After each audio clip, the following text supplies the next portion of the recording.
Shalom, soyez tous salués dans le puissant nom de notre Seigneur Jésus. C'est comme je le dis toujours, c'est le nom qui a été donné au-dessus de tous les noms. Alors, que pouvez-vous faire aujourd'hui pour espérer être sauvé? Aucun homme sur la terre ne peut espérer un sauvetage s'il n'a pas cru en Jésus. Pourquoi? Parce que c'est Jésus qui est la pierre angulaire, qui est la pierre sur laquelle tout homme ayant une âme, tout être humain ayant une âme doit s'appuyer pour espérer un sauvetage. Si tu reconnais en toi avoir une âme, alors tu dois croire au seul nom qui a été donné sous les cieux, par lequel nous pouvons être sauvés. Pas le côté physique, mais le côté spirituel, ce côté invisible qui est la représentation parfaite de l'image de Dieu. C'est pourquoi lui-même Dieu, il a dit dans le livre de Moïse, qui est la Torah, il a dit, Dieu créa l'homme à son image et selon sa ressemblance. Dieu créa l'homme à son image et selon sa ressemblance. Alors, cela est assez clair et éloquent pour nous prouver que nous avons l'apparence de Dieu. Nous avons cette apparence divine du Dieu qui est esprit qu'on n'a jamais vu. Mais du fait que nous soyons comme lui, et du fait aussi que les Saintes Écritures nous rappellent, nous révèlent que nous sommes créés à l'image de Dieu et selon sa ressemblance, nous avons dit Amen. Et si nous avons dit Amen, nous croyons aussi que Jésus là, il est venu comme un homme, parce qu'il a cette représentation comme un homme. Il est l'image de l'homme que nous sommes. Nous sommes l'image du Dieu qu'il est. Dans sa position d'invisible, nous ne pouvons le voir.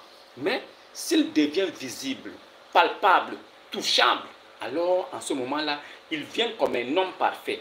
Alors, la venue des anges sur la terre, l'ange vient toujours se présenter aux hommes sous la forme d'un homme parfait. Pourquoi? Parce que c'est la représentation de Dieu qui est là.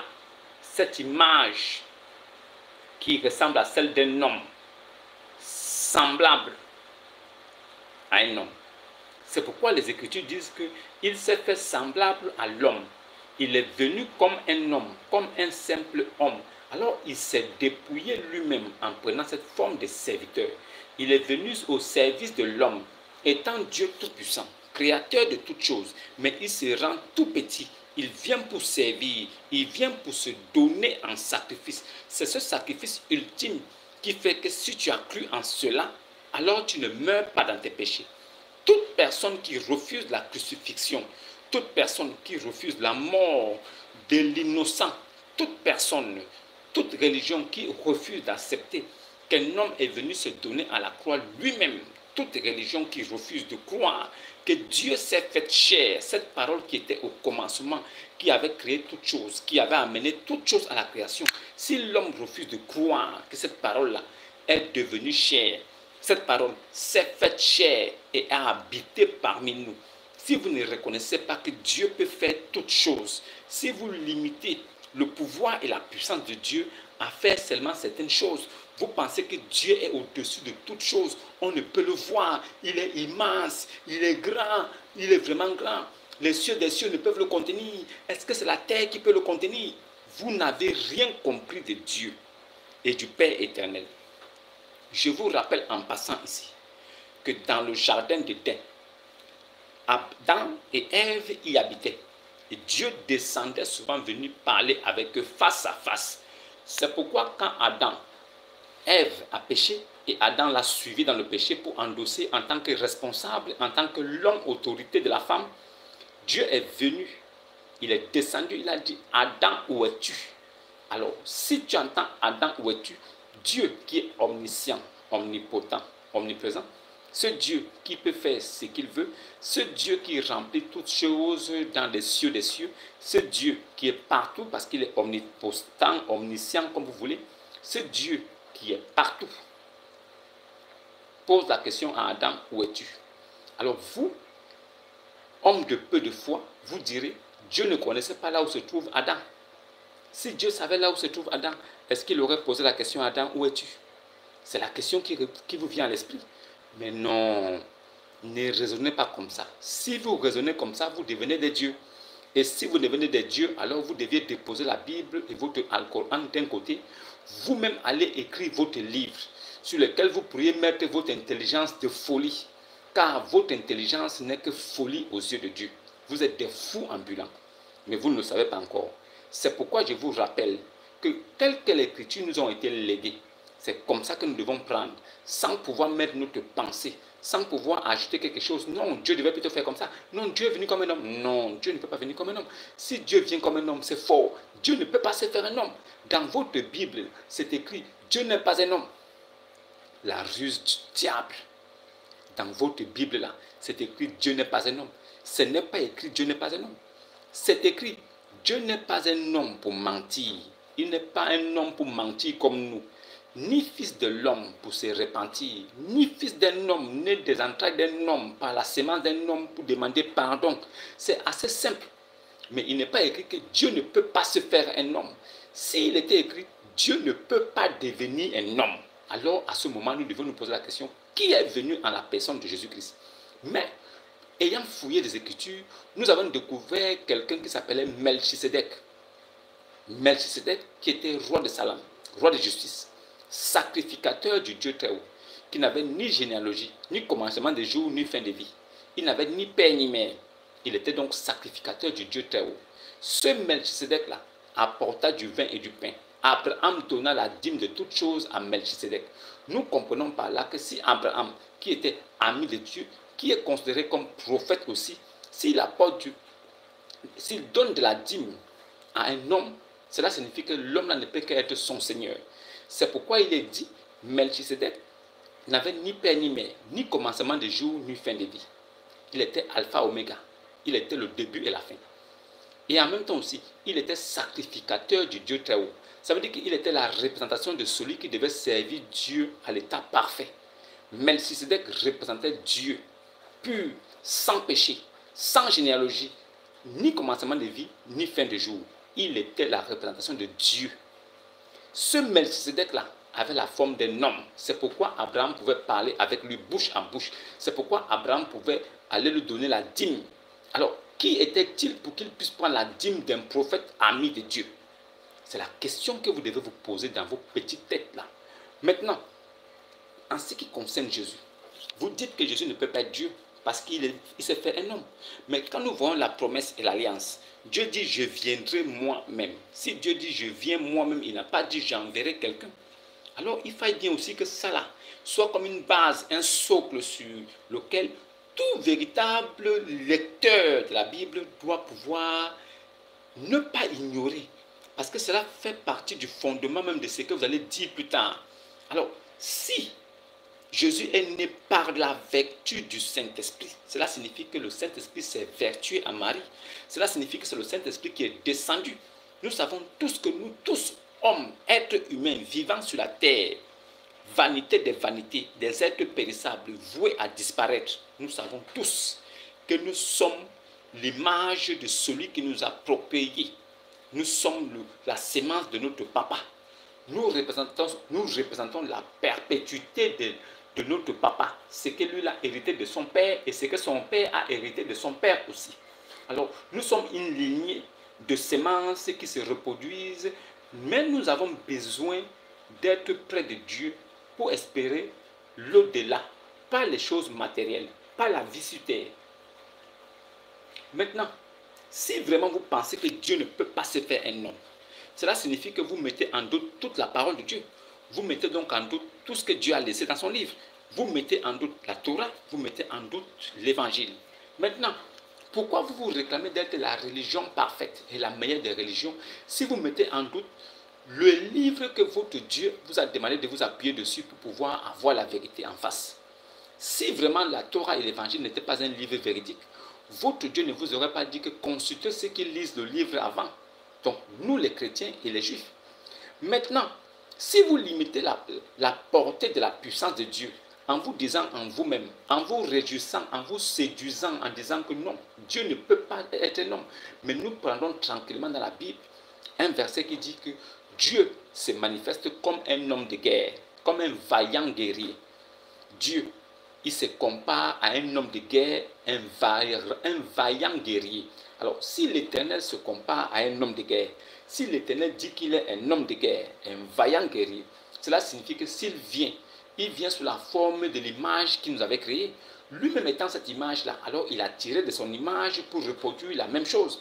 Nous sommes reproduits à l'image de Dieu. Ça veut dire que Dieu s'est vu comme il était, alors il a reproduit ce qu'il était en nous, pour que nous puissions être sa sémence, sa ressemblance. C'est pourquoi l'Écriture dit, n'est-ce moi, c'est Jésus qui dit, hein, n'est-ce pas, c'est moi qui ai dit que vous êtes des dieux. N'est-il pas écrit dans votre livre? Alors, cette parole de Jésus doit nous interpeller, parce que nous devons être des scientifiques au niveau de la lecture des versets bibliques. Nous devons prendre mot à mot, parce que l'importance de ceux-ci sont gravissimes si nous détournons le sens. Alors, prenons bien, n'est-il pas écrit dans votre livre? N'est-il pas écrit dans votre livre? Alors, quand Jésus dit dans votre livre, il se soustrait, il se retire de ce livre. Le livre de la loi constituait le socle que tout véritable croyant juif devait s'appuyer dessus. Alors, ce livre était considéré comme le livre de foi de tous les juifs, et que ce livre ne s'éloigne point de la bouche de tous ceux qui craignent l'Éternel et qui l'adorent. Jésus étant venu de la postérité de David, étant sorti comme le rejeton de la tribu de Juda, étant descendant d'Abraham, si vraiment lui il est né par la chair et qui se réclame d'être chair comme nous, il devait dire, n'est-il pas écrit dans notre livre de foi que vous êtes des dieux? Ou bien devait-il dire, que n'est-il pas écrit dans notre livre de foi que Dieu a dit, nous sommes des dieux avec petit d, mais cependant nous mourons comme des hommes? Est-ce que Jésus ne leur aurait pas dit, connaissant la sagesse linguistique, l'intelligence accrue qu'avait Jésus, nous savons que ces choses-là ne l'ont pas échappé. Puisqu'il connaissait toutes choses, quelqu'un qui avait le discernement, il sondait les cœurs jusqu'au rein. Il pouvait voir au travers de toi ce que tu dissimules. Jésus manifestait le don complet de Dieu en lui. Il avait la plénitude de l'Esprit Saint. Et nous savons que l'Esprit Saint, c'est Dieu lui-même. Si sur cette simple base, Jésus dit, n'est-il pas écrit dans votre livre? Il s'est soustrait, il s'est retiré, il s'est mis à part. Il dit, n'est-il pas écrit dans votre livre? J'ai dit. Il n'a pas dit, hein, n'est-il pas écrit dans votre livre? Dieu a dit, vous êtes des dieux. À ce moment, nous aurons compris simplement, ça veut dire que la vérité dans la parole qui devait nous rassurer. Et personne ne pouvait interpréter ça comme il veut. Mais s'il dit, n'est-il pas écrit dans votre livre? Il se soustrait, il se retire, il se met à part. Cela signifie qu'il ne se considère pas comme nous. Il ne se considère pas comme des juifs qui étaient tenus de respecter la loi mosaïque qui était la Torah. Lui qui vient avec la grâce et l'évangile, il vient avec la grâce et la vérité qui constituent l'évangile. Il est venu avec la grâce et la vérité qui devaient constituer l'évangile après lui.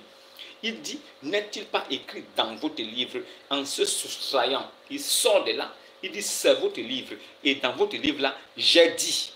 Il ne dit pas que Dieu a dit. Il dit, n'est-il pas écrit dans votre livre, j'ai dit, moi qui vous parle, moi qui suis un homme comme vous. Vous qui pensez que je ne suis qu'un simple prophète là. Mais moi qui vous dis que votre livre, ça veut dire que je me mets à part. Cela signifie quelque chose.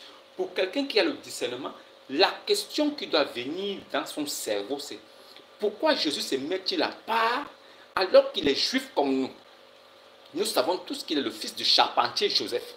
Nous savons tous qu'il est né de Marie, sa mère. Nous savons tous qu'il a grandi là, on l'a vu. Mais comment peut-il se soustraire de la loi en disant, n'est-il pas écrit dans votre livre que moi, j'ai dit? Donc, il pouvait dire, n'est-il pas écrit dans notre livre que Dieu nous a dit que nous sommes des dieux? Ce n'est pas ce qu'il a dit. Mais il dit plutôt, que n'est-il pas écrit dans votre livre que j'ai dit? Donc, il est écrit dans votre livre que vous suivez scrupuleusement à la lettre, que moi qui suis un homme, j'ai dit, vous êtes des dieux. Mais cependant, vous mourrez comme des hommes. Qui peut faire ça? Qu'est-ce que vous ne comprenez pas? On vous dit la révélation est cachée en dessous des versets bibliques. Vous pouvez lire couramment. Vous pouvez devenir des perroquets en récitant. Vous pouvez chercher à mémoriser. Comme vous faites avec votre livre là. Ça ne va aller nulle part. récitation n'est pas une preuve de connaissance et d'appartenance au véritable Dieu.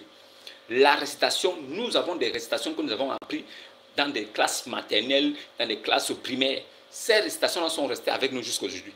Est-ce que c'est parce que nous récitons à la fontaine que nous sommes des meilleurs écrivains?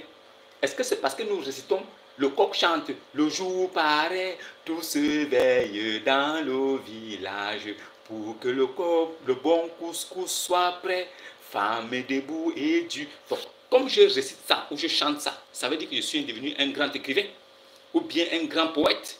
Non. La connaissance de la lecture ou bien de la récitation ou bien des incantations que vous faites n'a rien à voir avec la révélation.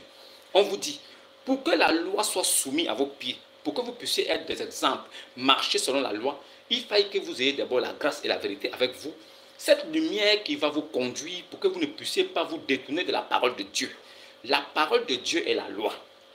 C'est la parole de Dieu qui vous garde intact et infaillible devant la loi. Si vous avez détourné votre visage, si votre âme s'est détournée de la parole de Dieu, même la loi, même vous ne pouvez pas la respecter. Si vous pensez pouvoir respecter la loi par vos œuvres, par votre façon de faire, alors vous allez penser dans votre tête que vous êtes capable de vous sauver vous-même.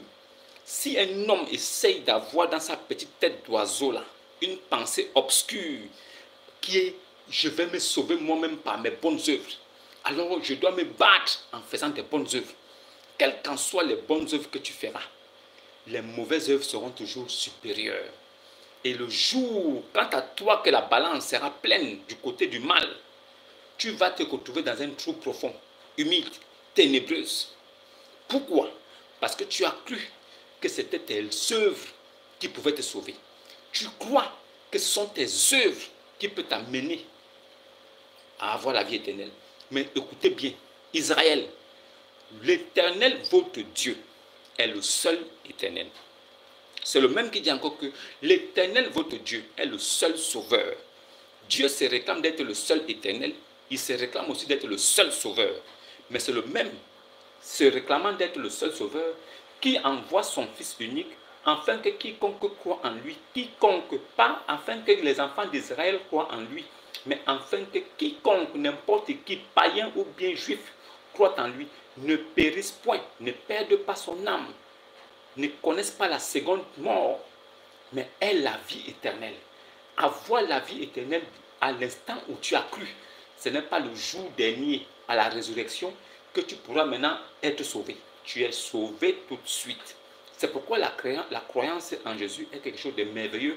Puisque tu acceptes Jésus aujourd'hui, là, tu es sauvé aujourd'hui. Tu deviens comme le criminel, les deux criminels qui étaient pendus au bois avec Jésus. Là où Jésus était devenu malédiction, afin que nous, chrétiens, là, disciples de Jésus, nous devenions bénédiction là. Le brigand qui était là, les deux se moquaient, mais il y a un qui a repris son frère en disant que, hey, ne dis pas ça. Pourquoi tu lui dis sauve-toi toi-même? Toi qui as fait des grands miracles, toi qui as ressuscité les morts, toi qui as chassé les démons, toi qui as apporté la sagesse de Dieu aux hommes, toi qui es venu avec la lumière qui est l'évangile, toi qui as montré le chemin à tous qui étaient incrédules et qui étaient perdus, tu les as ramenés sur la trace de Dieu. Toi qui as fait toutes ces choses, toi qui as soigné les aveugles, toi qui as redonné la vue aux aveugles, toi qui as fait toutes ces grandes choses que nous avons apprises. Même sans avoir cru, nous avons appris ces choses. Tu es pendu au bois comme nous, alors que tu n'as point péché. Il a repris son frère que non, ne dis pas ça. Lui n'a rien fait, mais il est pendu comme nous. Alors que nous méritons notre sentence. Nous méritons cette position parce que nous avons péché. Nous méritons de devenir malédiction. Les deux brigands à la croix méritaient déjà de devenir malédiction parce qu'ils avaient péché. Ils étaient allés contre la loi de Dieu. Et ce sont les hommes qui les ont repris sur la terre jusqu'à les mettre au bois pour qu'ils deviennent malédiction. Malheur à quiconque est pendu au bois. Il devient malédiction. Mais Jésus, n'ayant rien fait, cette loi s'appliquait à ceux qui étaient des transgresseurs de la loi. C'est pourquoi il devenait malédiction parce qu'il transgressait la loi. Mais celui qui est venu avec la loi, qui est venu avec la grâce, la vérité, celui qui a dit au monde entier que c'est moi le chemin, nul ne vient au Père que par moi. Cela signifie que la position qu'occupait Jésus en ce moment-là, c'était la position du Père. Celui qui n'avait jamais vu le Père, s'il voyait Jésus quelque part debout, le Père était là-bas. La position de Jésus était la position du Père. Le Père n'était pas au ciel, mais le Père était là où Jésus se tenait. Le brigand à la croix là, il a dit, ne m'oublie pas quand tu seras dans ton royaume. Jésus lui a dit quoi? Toi qui es déjà malédiction, toi qui es déjà condamné, toi dont tout le monde entier a déjà pointé le doigt d'accusateur, toi dont le procureur a déjà tranché la sentence, condamné, toi qui es déjà mort, toi dont la mort de l'âme est en cours de téléchargement, toi, comme tu as cru tout de suite que je suis Dieu, que je suis fils de Dieu, donc esprit de Dieu, esprit éternel invisible dans un corps d'homme physique visible, tu seras avec moi aujourd'hui même. Donc le brigand à la croix, il est sauvé dans l'instant. À l'instant où Jésus a parlé, il est sauvé. Il ne passera pas en jugement au jour dernier. Il ne passera pas devant le trône blanc. Il est sauvé de là à là. Pourquoi? Parce qu'il a mis foi tout de suite et il est sauvé tout de suite. C'est comme ça que nous les chrétiens, nous sommes sauvés. Nous sommes sauvés parce que nous mettons foi tout de suite et nous sommes sauvés tout de suite. Nous n'attendons pas de passer en jugement.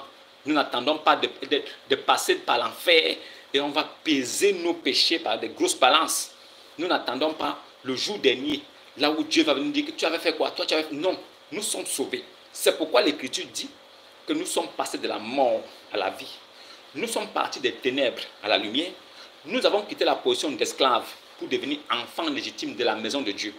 C'est pourquoi nous sommes justifiés par la parole. Cette parole qui est au-dessus de la loi, c'est cette même parole-là qui fait que nous sommes justifiés des choses que la loi de Moïse ne peut justifier. Parce que nous avons cru en Jésus, nous avons mis foi, nous prenons notre baptême. Vous qui limitez la puissance de Dieu, vous qui dites que Dieu ne peut pas se faire devenir un homme. Non, Dieu est trop grand pour ça. Dieu est trop puissant pour ça. Non, Dieu est trop fort pour ça. Dieu ne peut pas devenir un homme. Jamais. C'est même écrit dans votre livre. Dieu n'est pas un homme. Dieu ne peut pas devenir un homme. Dieu ne peut pas... Mais ce n'est pas ce qui est écrit. Soyez logique et cohérent. Soyez honnête aussi. Quand vous rentrez dans la Bible, quand vous prenez des versets, lisez le verset en entier et après, donnez l'explication que vous entendez de ce verset. Les gens vont vous écouter. Eux-mêmes, ils vont se faire une idée de la compréhension qu'ils auront de ce verset. Vous ne pourriez pas les obliger à comprendre votre interprétation.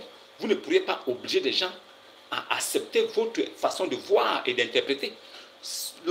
La Bible s'explique de lui-même. Pardon, la Bible s'explique d'elle-même. Les versets sont clairs. Le sens est clair. Peut-être que la révélation peut t'échapper. Mais dès que tu auras l'Esprit de Dieu, tu comprendras. Moi, je comprends mes frères musulmans, ces catholiques arabes, ces noirs esclaves des autres arabes blancs. Vous tous, les noirs musulmans, vous êtes esclaves de vos frères musulmans arabes blancs. C'est pourquoi même dans vos livres de foi, il est dit là-bas, votre Dieu dit que vous, noirs, qui êtes devenus musulmans, qui avez été assujettis, vous, noirs, qui avez été soumis par cette langue, par cette tribu-là, par ce peuple esclavagiste-là, vous, les noirs qui avez été soumis de force, vous là, vous êtes d'abord esclaves des hommes blancs arabes avant d'être esclaves maintenant de votre Dieu. Puisque votre Dieu, lui, a établi la hiérarchie. Il y a d'abord les esclaves, il y a d'abord les arabes blancs, musulmans. Ce sont des catholiques arabes, eux là. Après, maintenant, il y a des arabes noirs, ces catholiques musulmans là, vous. Les arabes blancs sont des catholiques arabes, mais vous, vous êtes des catholiques musulmans. Vous là, vous êtes esclaves des blancs musulmans arabes pour que Allah puisse vous accepter. Si vous refusez d'être des esclaves de vos frères arabes blancs, Allah ne va jamais vous accepter. Pourquoi? Parce que Allah a créé Adam d'une goutte de sperme éjaculée. Nous ne savons pas là où Allah a pris cette goutte de sperme éjaculée, mais Allah a tiré cette goutte-là. On ne sait pas dans quelle position il se trouvait. Soit il était allongé, couché, debout. Qu'est-ce qu'il tenait à la main? Qu'est-ce qui a permis de pouvoir agiter sa verge pour que quelque chose en sorte? Puisque le Coran précise en disant une goutte de sperme éjaculée. Le Coran aurait dit, il a créé l'homme d'une goutte de sperme. Ça s'arrête là, on aurait compris. que sûrement il a pris une goutte de sperme dans un récipient et tout. Mais le Coran précise que la goutte de sperme là, cette goutte-là a été éjaculée. Sachant très bien que à la création là, Allah était tout seul. Nous pensons qu'il a dû éjaculer et qu'il y a eu quelque chose qui a causé l'éjaculation. C'est pourquoi nous disons que ce livre-là, nous ne pouvons pas mettre foi en ça. Nous ne croyons pas en ce livre-là, nous ne pouvons pas. Puisqu'il y a trop d'imperfections et trop d'incohérences à l'intérieur, nous disons non. Maintenant, si vous nous dites que Dieu ne peut pas se faire un homme, si vous nous rassurez que Dieu ne peut pas devenir un homme, alors nous avons donc été créés à l'image de qui? Nous représentons l'image de quoi? De qui? Qui sommes-nous en vérité? Sachez une chose, si vous êtes né d'un père qui est homme, vous seriez un homme quand vous allez naître. Si une créature a une semence de chien, ce qui naîtra là-bas, c'est un chien. Si une semence est de nature reptile, ce qui sortira là-bas est reptile aussi. Il y a un homme là, Oustaz Diané, il a dit que Jésus, il a couché avec ses deux filles. Je vais vous montrer ça dans la Bible, Inch'Allah. Oustaz Diané, il a dit que Jésus, oui, il a couché avec ses deux filles. Et il va nous montrer ça dans la Bible, Inch'Allah. Je répète encore, vous les musulmans, là, les catholiques arabes noirs, esclaves des arabes blancs, vous là, vous qui êtes vendus en Libye comme du bétail là, comme vous ne savez pas que vos frères arabes musulmans blancs là, eux, ils vous attendent là-bas pour vous vendre, comme vous ne connaissez pas ça. Mais c'est la réalité du terrain. Un jour, vos frères vous diront ce que je vous dis là. Comme vous pensez que vous avez les mêmes considérations qu'eux, eux, ils ne vous prennent pas comme des hommes. Vous êtes des esclaves. Leur Dieu qui est Allah leur permet de vous prendre, vous, en esclavage. Et vous deviez dire oui. Vous deviez être soumis. C'est la loi de votre Dieu. Si vous acceptez ça, c'est bon. Vous refusez, c'est votre affaire. Je m'en bats les couilles. Maintenant, si Allah a éjaculé et il a pris cette goutte-là pour former le premier homme, je dis, je ne suis pas dedans. Je n'accepte pas ça. Je refuse ça. Maintenant, si Allah a éjaculé une goutte de sperme pour pouvoir former l'homme, ça veut dire que Allah a la forme d'un homme. Cela signifie que Allah est à l'image d'un homme. Cela signifie quoi? Que Allah est semblable à un homme. S'il n'est pas semblable à un homme, d'où il tire donc la goutte de sperme qu'il a éjaculée? Le sperme ne sort que de l'homme, l'humain. Alors s'il a éjaculé une goutte de sperme, il est un homme. C'est ça qui vous fait mal. Votre livre a été révélé, nous connaissons les fonds, les fondements. C'est pourquoi nous exposons ça ici. Vous dites que Jésus n'est pas Dieu. Vous dites que Dieu ne peut pas se faire un homme. D'accord, nous sommes d'accord avec ça. Allons-y voir la naissance de Jésus. L'ange est venu annoncer à Marie qu'elle va porter un enfant. Elle est vierge, mais elle va porter un enfant. Elle a dit, comment cela est possible? Aucun homme ne m'a touché. L'ange lui a dit, c'est une affaire déjà décidée. Tu vas tomber enceinte. L'enfant que tu porteras là, qui sortira de tes entrailles là, sera appelé le Fils du Très-Haut. C'est lui qui sauvera son peuple. Maintenant, rentrons plus en profondeur pour comprendre de quoi il s'agit. L'enfant qu'elle porte là, le Saint-Esprit surviendra sur elle. Le Saint-Esprit surviendra sur toi. L'enfant est né par la vertu du Saint-Esprit. L'enfant Jésus, il est né par la vertu de l'Esprit Saint. L'enfant Jésus, c'est un esprit qui est venu le déposer dans le ventre de Marie. Il n'a ni attache avec Joseph, ni attache avec Marie. C'est pourquoi il est le seul homme qui est né, qui est dit postérité d'une femme. Sur la terre, il n'y a pas un homme qui soit de la postérité d'une femme. Tous les prophètes qui sont venus avant Jésus étaient tous de la postérité des hommes, des hommes, des hommes. Mais Jésus seul, il fait l'exception. Il vient de la postérité de la femme, sans avoir de père humain, sans être attaché de façon cellulaire avec Marie. Aucun lien, aucun gène, rien. Tout le dissocie de Marie. Il est comme une substance inconnue qui est déposée dans le ventre de Marie. Il n'a aucun lien de sang avec elle. il est né donc du Saint-Esprit. Si Jésus, sa paternité est Esprit Saint, Jésus doit être normalement Esprit Saint. Si le Père de Jésus là est l'Esprit Saint, parce que vous les Moussaï Lama là, aucun de vous ne peut venir contredire ça. C'est écrit. Vous lisez, vous faites semblant. Parce que vous êtes des abominables. Si vous-même vous reconnaissez que c'est écrit, que Jésus là, il est né par la vertu du Saint-Esprit. Aucun homme n'a connu Maman Marie. Qu'est-ce que cela signifie? À votre entendement, cela signifie quoi? Cela signifie tout simplement que Jésus là, il est né là, par la vertu là, du Saint-Esprit. C'est le Saint-Esprit qui a fait en sorte que Jésus, homme, puisse venir au monde. Jésus, homme, est venu au monde, étant lui-même divin, humain, étant la jonction de la divinité et de l'humanité. Il est venu, lui-même, il est venu pour réconcilier le côté humain que nous sommes avec la divinité qu'il est. Ce n'est que lui seul Dieu qui était capable de faire ce travail merveilleux, racheter l'humain. Aucun homme sur la terre n'était assez pur et saint pour pouvoir se donner en sacrifice, un don, pour que nous puissions être sauvés par la suite.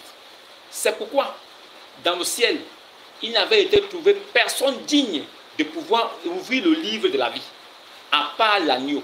C'est l'agneau seul qui avait ouvert le livre de la vie.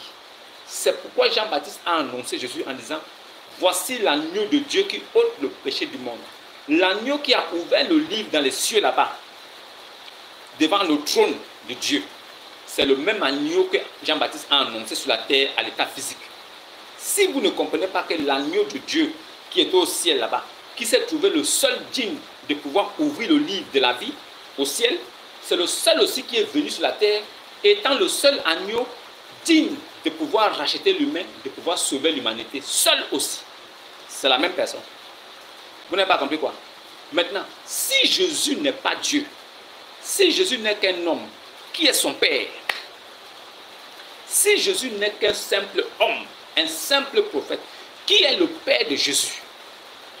Je vous pose cette question, répondez-moi franchement. Vous qui êtes en ligne et qui avez écouté cela, est-ce que quelqu'un parmi vous peut me donner le nom du Père de Jésus? S'il vous plaît, j'aimerais juste avoir cette connaissance-là venant de vous.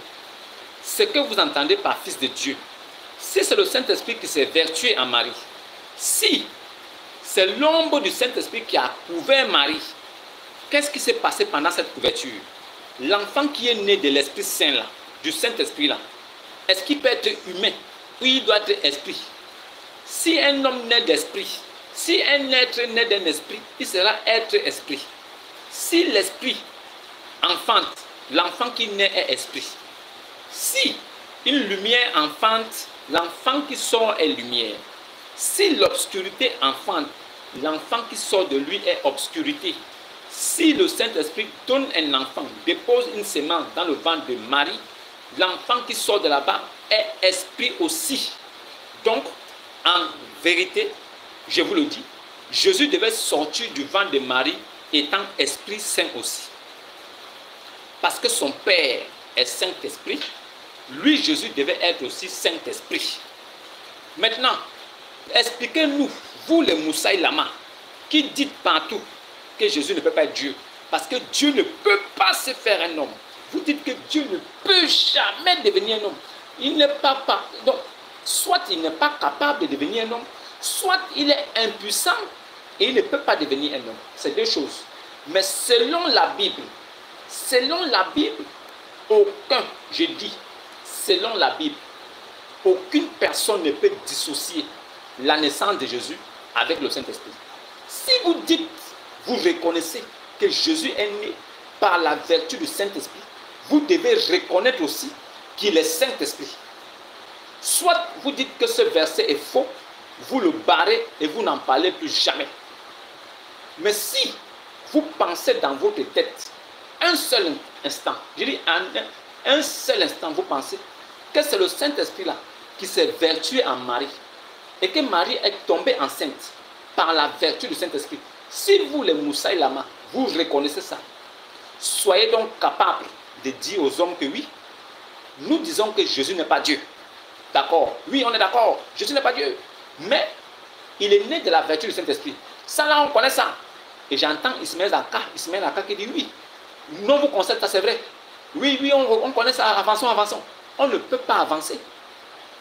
Pourquoi tu demandes d'avancer, avancer? Pourquoi tu dis ça? On avance pour aller où? Si Jésus est né de la vertu du Saint-Esprit, si Jésus est né par la vertu du Saint-Esprit, il est Saint-Esprit. On doit d'abord s'attarder là. Si Jésus est né de la vertu du Saint-Esprit, par la vertu du Saint-Esprit, il est Saint-Esprit. Est-ce qu'on est d'accord? Est-ce qu'on est d'accord à ce niveau? C'est écrit, hein? C'est pas moi. C'est écrit. Ne dites pas que non, tu dis que non. C'est pas moi qui dis, c'est écrit. Et vous le savez très bien. C'est par hypocrisie et par mécréance que vous dites que non, tu dis. Vous voulez m'attribuer ces paroles, mais c'est écrit. Vous savez que c'est écrit. Si vous savez que c'est écrit et que vous dites que c'est moi qui le dis, que Dieu vous maudisse. Voilà. Maintenant, si vous reconnaissez que c'est le Saint-Esprit qui a donné l'enfant à Marie, reconnaissez aussi que l'enfant qui naît là, il est Saint-Esprit aussi.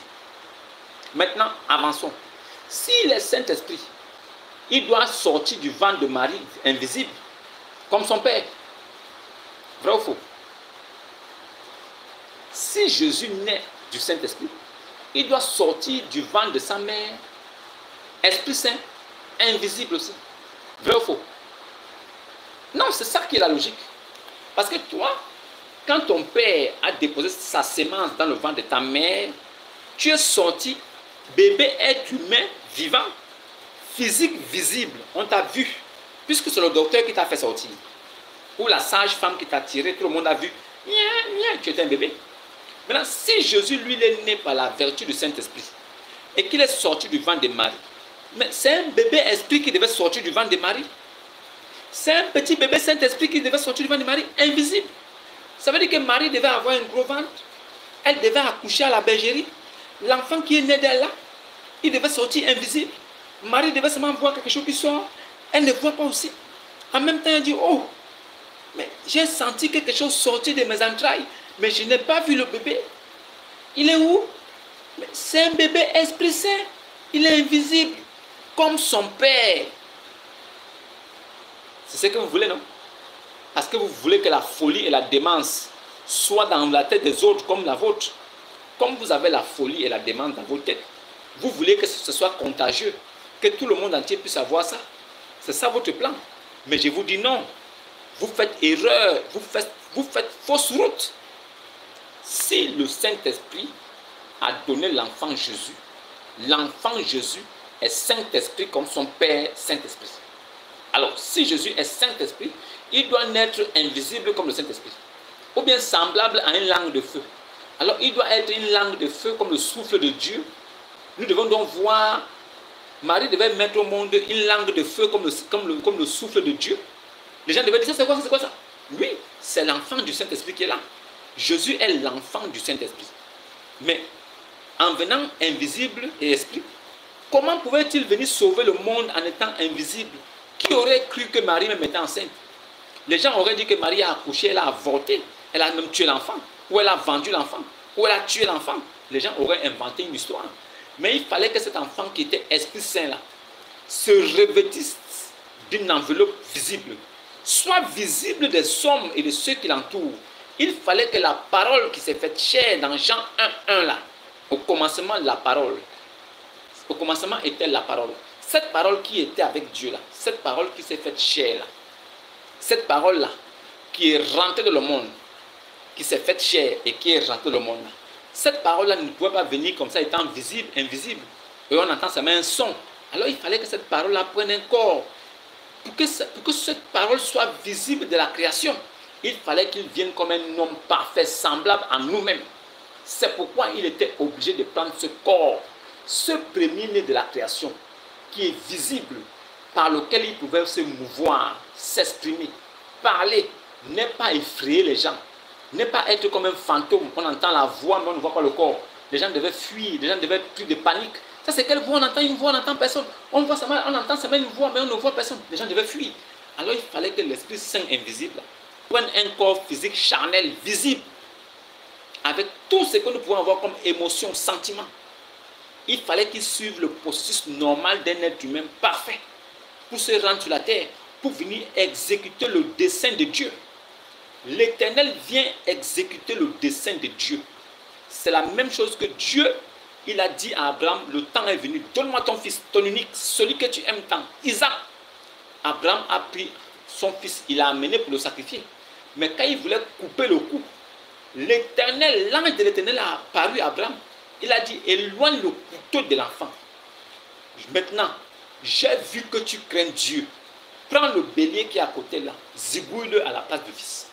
Cela signifie que l'Éternel qui vient devant Abraham, il dit à Abraham que maintenant, moi l'Éternel, j'ai vu que tu crains Dieu.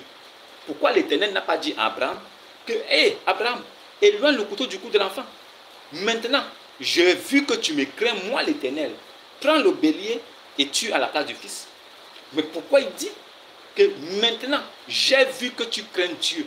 Comment l'Éternel peut dire à Abraham que j'ai vu que tu crains Dieu alors que c'est lui qui est Dieu? Vous ne pouvez pas comprendre ces choses parce que vous n'avez pas l'esprit de Dieu. Vous êtes égarés. C'est difficile pour vous. Je ne peux pas faire beaucoup plus que ça. Je suis obligé d'aller en profondeur, en détail, avec un langage terre à terre, pour pouvoir vous faire sortir des ténèbres, pour que vos cerveaux s'ouvrent, vous commencez à réfléchir. Jésus est né par la vertu du Saint-Esprit. C'est le Saint-Esprit qui est rentré dans le ventre de Marie. Si le Saint-Esprit est esprit invisible, Jésus doit naître aussi esprit invisible. Jésus devait naître des entrailles de Marie, esprit invisible. Mais pourquoi il a porté un corps visible comme un homme? Parce qu'il fallait qu'on le voie. Parce qu'il fallait que les gens le voient pour être sûr que c'est vraiment un être humain qui est là. À travers ce corps-là, ce temple qui était le tabernacle de l'Éternel, c'est à travers ce corps-là qu'il pouvait se mouvoir, qu'il pouvait parler, qu'il pouvait maintenant manifester des dons, qu'il pouvait maintenant faire des miracles pour que les hommes voient en un homme qui ressuscite, un homme qui est capable de ôter la mort à un homme. Si un homme a le pouvoir de donner la vie, de donner la mort, cela signifie qu'il commande la mort et la vie. Il n'y a que Dieu qui commande la mort et la vie. Si Jésus, homme, physique, visible, avait le pouvoir de domination sur la mort et la vie, cela signifie que c'était Dieu sous la forme d'un homme parfait. Dans le cas contraire, Jésus là, il devait naître Esprit Saint invisible comme son Père. Comme ça, vous ne l'aurez même pas vu. Vous aurez seulement entendu du bruit et une voix, mais vous n'aurez jamais vu un corps. Alors, comment est-ce qu'il pouvait venir vous sauver étant seulement une voix et un esprit? Vous ne l'aurez jamais vu.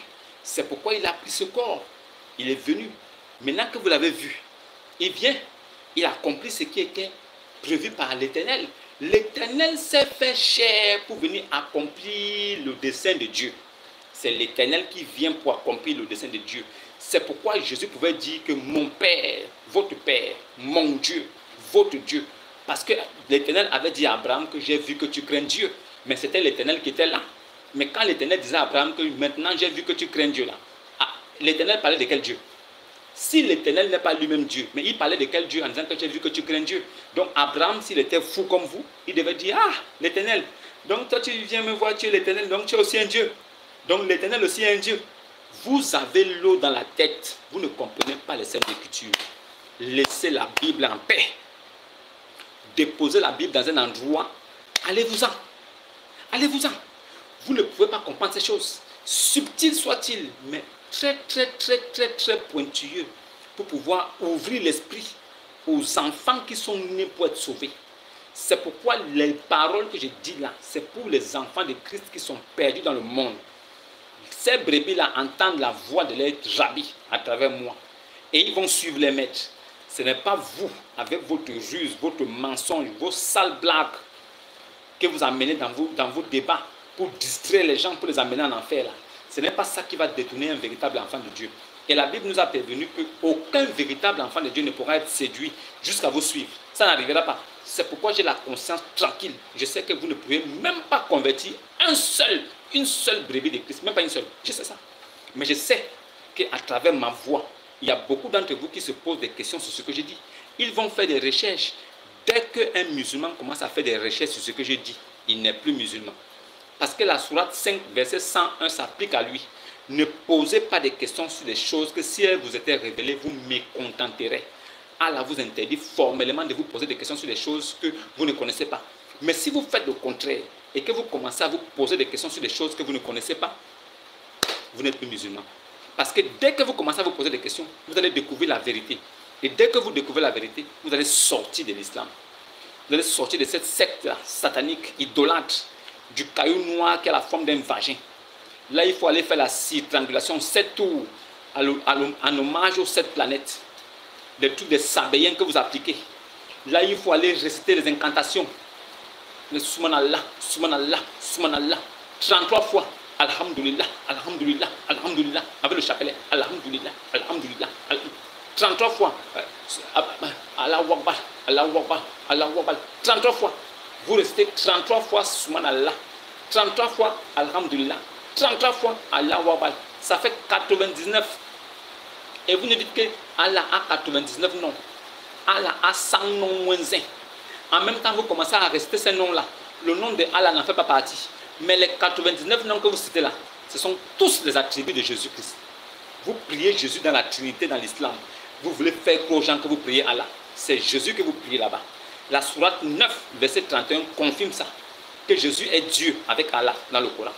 Vous allez tourner avec votre mensonge. Venir commencer à prendre les versets bibliques, dire que Dieu a dit qu'il n'est pas un homme. Dieu a dit qu'il n'est pas un homme. Quand on vous confronte maintenant à la vérité et aux Écritures, on se rend compte que Dieu a dit qu'il n'est pas un homme pour mentir. Donc Dieu n'est pas comme nous pour être menteur. Et il n'est pas aussi fils d'un homme pour se repentir, pour demander pardon. C'est ce qu'il voulait dire. Il n'a pas dit là-bas qu'il ne peut jamais devenir un homme. Il n'a jamais dit ça. Dans votre Coran, à la sourate 15, Allah est venu comme un homme. Allah est venu voir Ibrahim comme un homme. Au début, il est venu comme 3 messagers.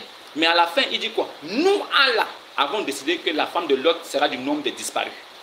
Là, les messagers n'ont plus dit que non. Nous, les messagers de Allah, non. À la fin, maintenant, ils se sont dévoilés. Ils ont dit, nous, Allah, avons décidé. Donc, Allah était venu sous la forme de 2 hommes, de 2 anges avec un homme. Allah était venu comme un homme. C'est vous qui ne croyez pas ça. Si Allah peut éjaculer une goutte de sperme, Allah est un homme. Allah est un homme. C'est vous qui ne connaissez pas. Allah est un homme. Donc, si vous dites que Jésus n'est pas Dieu, on dit ok, d'accord. Mais vous deviez aussi nous expliquer pourquoi l'Esprit Saint a rempli le ventre de Marie. Au lieu que c'est un esprit qui sort du ventre de Marie, c'est un enfant, un homme parfait qui sort du ventre de Marie. Vous devez nous expliquer ça. Si toi, ton père, peut te mettre dans le ventre de ta mère, et à la fin, tu sors là-bas comme un âne sauvage, est-ce que toi, Moussaïlama, musulman, arabe, esclave de Allah, est-ce que toi là, si aujourd'hui, ton père te met dans le ventre, ou bien si toi aujourd'hui, toi qui es grand là, si tu mets enceinte ta femme, ton épouse, et qu'elle accouche un enfant, l'enfant qui va sortir là, ce sera quoi? Un âne? Ce sera un âne sauvage? Ou un lapin? Ou un chien? N'est-ce pas, ce sera aussi un homme comme toi? N'est-ce pas, ce sera un être humain comme toi? Alors c'est la même chose pour Jésus. Si le Saint-Esprit est venu, il a rempli le ventre de Marie. L'enfant qui doit sortir du ventre de Marie là, doit aussi être Saint-Esprit comme son Père. Mais pourquoi il n'est pas Esprit Saint invisible? Pourquoi il n'est pas donc Esprit Saint invisible? Pourquoi il est comme un homme? Est-ce qu'un esprit a la chair? Est-ce qu'un esprit est un homme? Mais pourquoi le Saint-Esprit devient un homme? C'est ça que vous devez vous poser la question. Soit vous refusez qu'il est né par la voiture du Saint-Esprit et vous nous dites tranquillement que c'est Joseph qui l'a enceinté. Non, ça c'est pas français. Vous nous dites tranquillement que c'est Joseph qui l'a mise enceinte. À partir de là, votre théorie peut tenir. Mais si vous venez en acceptant au départ qu'il est né par la vertu du Saint-Esprit, vous devez aussi nous expliquer pourquoi est-ce qu'un esprit peut donner au monde quelque chose de visible. Un esprit est invisible, mais s'il donne quelque chose de visible, ça veut dire qu'il y a un problème. Un esprit qui est invisible ne peut pas engendrer quelque chose de visible. Un invisible engendre un invisible. Mais un Saint-Esprit qui est invisible, mais il engendre un Saint-Esprit qui est visible. Vous devez nous expliquer ça. Clairement. Si vous ne réussissez pas à expliquer ça, ça veut dire que vous n'avez rien compris. Mais je vous comprends aussi. Vous ne pouvez pas comprendre. Ce n'est pas de votre faute. Vous ne devez pas comprendre. Ce n'est pas de votre faute. C'est mon Père, votre Père là, mon Dieu, votre Dieu là, que vous dites que vous connaissez là. Si vous le connaissiez, vous connaissez aussi mon Seigneur, mais vous ne le connaissez pas. Mais moi, si je disais que je ne le connaissais pas, je serais comme vous, des hypocrites, des menteurs. Mais moi, je le connais parce que je garde sa parole. Sa parole là dit qu'il est venu du ciel. Il est descendu du ciel lui-même. Et c'est comme ça qu'il est aussi remonté pour aller remplir toutes choses.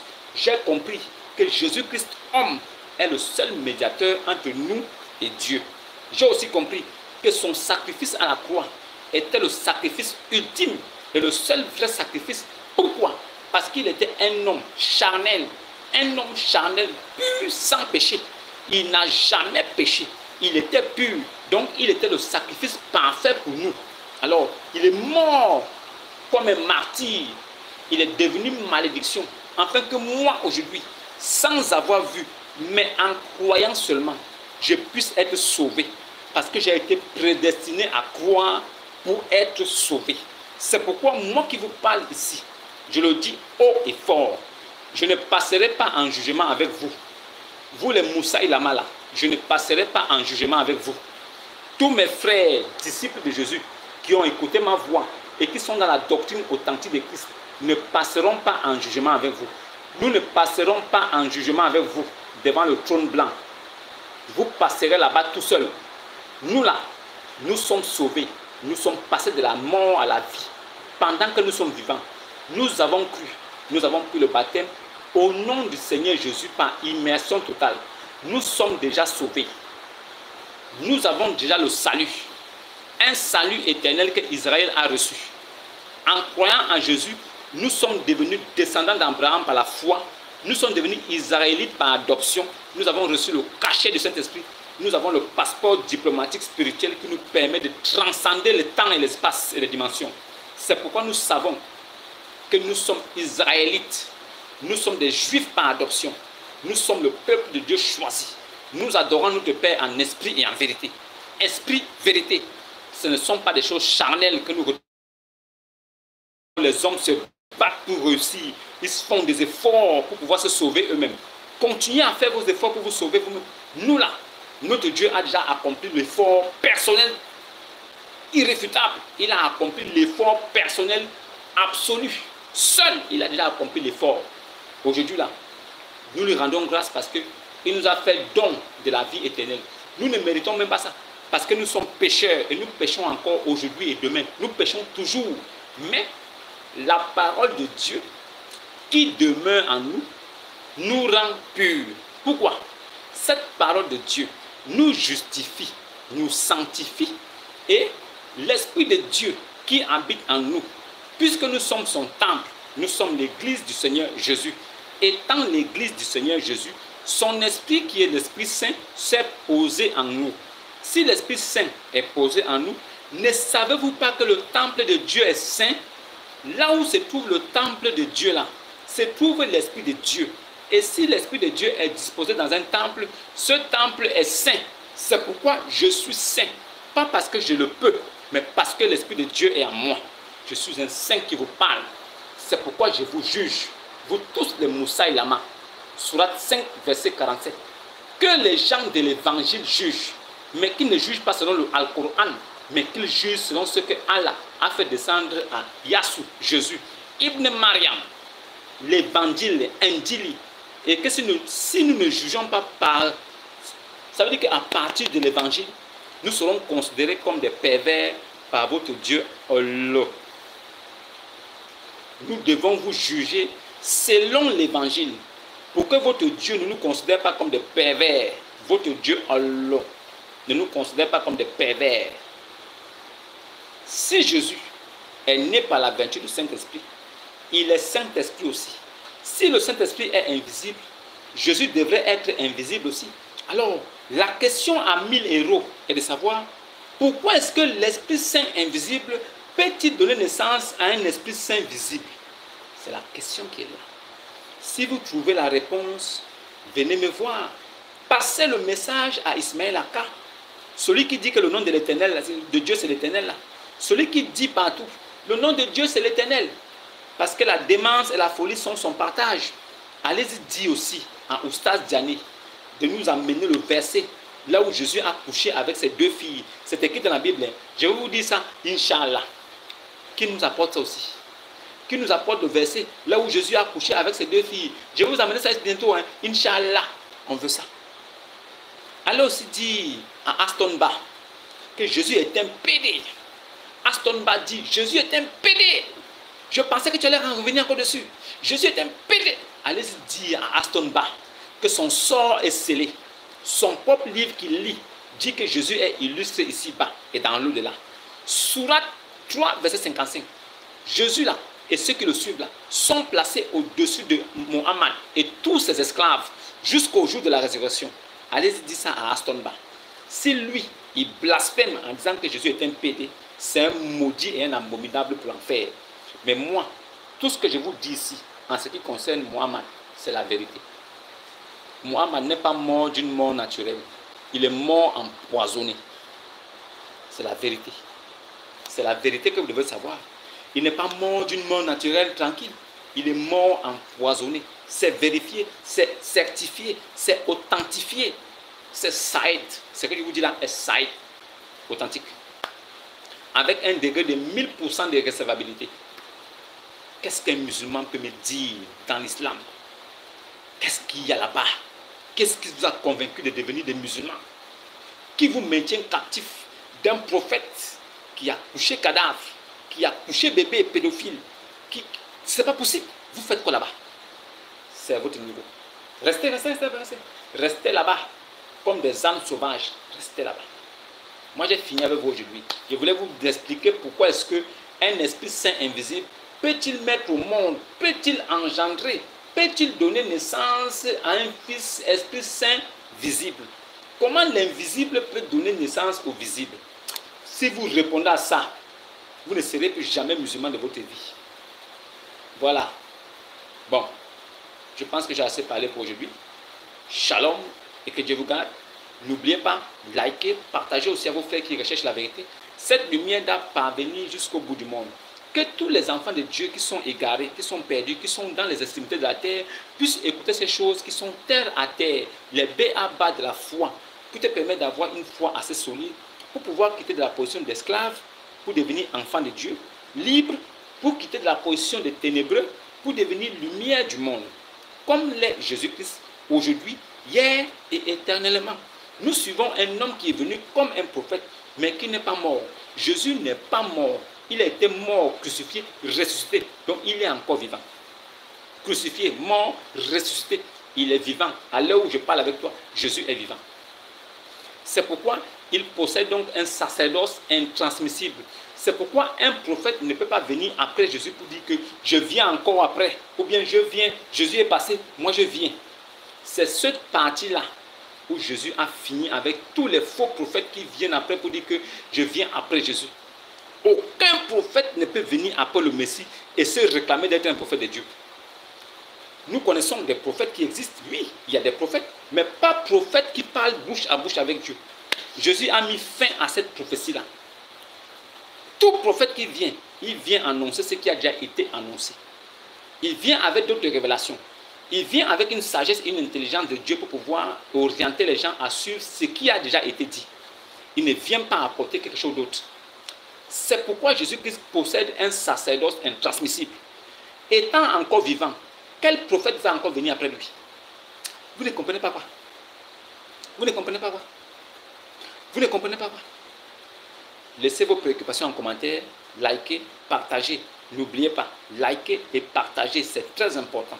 Likez et partagez. Shalom, que Dieu vous bénisse, que Dieu vous garde, que Dieu vous bénisse. Je implore, je supplie Dieu qui vous apporte sa bénédiction. Ce n'est pas moi qui bénis, mais si vraiment Dieu aime ce que j'ai fait, il peut vous bénir à travers ma parole.